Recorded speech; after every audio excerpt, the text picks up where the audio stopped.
ৰাতি হলেই নিদ্ৰাহৰণ ৰাতি হলেই আতংক ভূতেনে মানুহ ধৰিব নোৱাৰো এতিয়া ৰাতি হলেই শিলাবৰ্ষণ এই পাথৰ মাৰিছিলে ৰাতি দলিয়ে ৰাতি হলেই কম্পিত বুকু এখন গাঁৱৰ ৰাইজ ৰাতি হলেই ওলাই আহে ঘৰৰ ভিতৰত অকলে থকাটোই শংকা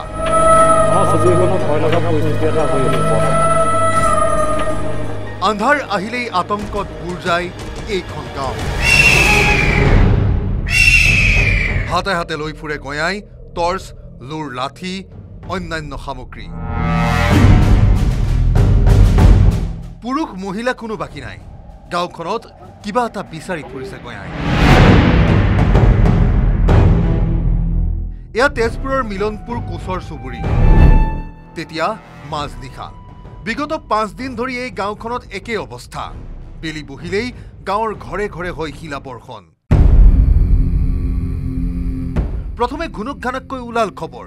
ইজনে সিজনে কোৱাকুই কৰিলে কোনেও ততেই ধৰিব নোৱাৰে কৰ পৰা কোনে দলিয়াই শিল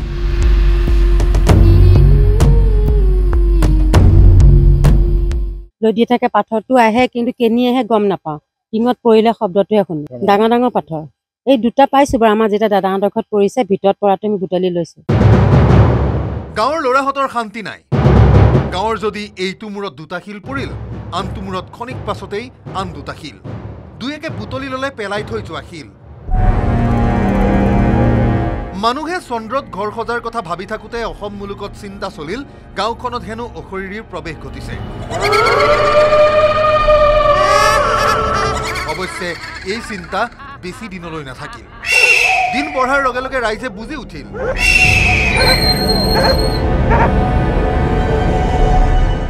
আহে পুৰুষ কৈ যায় আকৌ নিজৰ জেগা লৈ প্ৰথম সন্দেহটো কি হৈছিল ভূত বুলি এতিয়া ভূত নহয় এতিয়া মানুহ ভূত এই পাথৰ মাৰি ফুৰে সেইকাৰণে আমি পহৰা দি আছো আমি চবেই শেহতীয়াকৈ গাঁওবাসী নিশ্চিত হৈছে এয়া জীৱশ্ৰেষ্ঠৰে কাম গাঁওখনৰে কোনো লোকে অতৰ্কিত শিল দলিয়াই মুহূৰ্ততে পলায়ন কৰে ভূত বুলি প্ৰথমতে আমি হেৰি কৰিছিলো না এতিয়া মানুহে কোনোবাই হেৰি কৰে নেকি ভূতেনে মানুহ ধৰিব নোৱাৰো এতিয়া কিন্তু পাথৰটো মাৰি দিয়ে ল'ৰাখিনিয়ে চালে গৈ একো গম নাপায় গোটেই ৰাতি ল'ৰাবিলাকে পহৰা দি আছে মাইকীও দিছো মতাইও দিছো আমাৰ চুবুৰীখনত ভয় লগা পৰিস্থিতি এটা হৈ আছে বৰ্তমান ৰাতি আপুনি এতিয়া পহৰা দি আছো আমি এতিয়া শুব নোৱাৰি আপোনাৰ 7টা বজাৰ পৰা 11টা 12টা লাগে সেই ভূতৰ পৰিৱৰ্তে শিলাবৰ্ষণকাৰীৰ বিৰুদ্ধে এতিয়া কোচৰ চুবুৰী গাঁওবাসীৰ নৈশ অভিযান ৰাইজে সন্দেহ কৰিছে এয়া ভূতৰ ভয় দেখুৱাই হ'ব পাৰে চোৰৰো কাম তেজপুৰৰ পৰা Hemanta Kumar Nath report news 18 Assam north east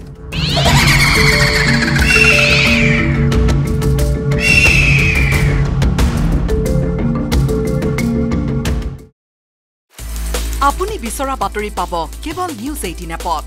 news 18 app download কৰিবলৈ স্ক্যান কৰক এই QR কোড গুগল প্লে ষ্টৰতো পাব এই নিউজ 18 এপ